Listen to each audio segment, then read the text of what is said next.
Mula sa The Hague, nakatakda na namang lumipad si Vice President Sara Duterte sa ibang bansa bago bumalik ulit sa the Netherlands para sa hearing ni dating Pangulong Rodrigo Duterte sa International Criminal Court. Sa media interview kay VP Sara, kinumpirma nitong tuloy ang kanyang paglipad papuntang Japan.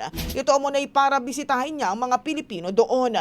Nakatakda ito sa Setyembre bago ang mismong araw ng confirmation of charges sa ICC sa September 23. Bago ito una nang nilinaw ang ng OVP na walang ginagasta si VP Sara na public funds sa mga sunod-sunod ditong mga travel abroad.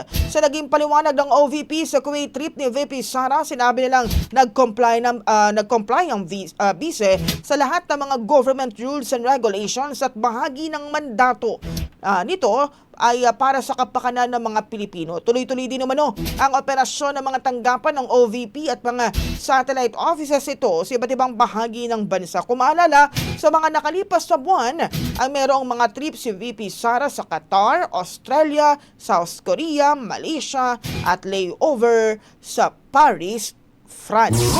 Ang bahaging ito ay hatid sa atin ng Fast Relax. Tanggal ang sakit, ora mismo.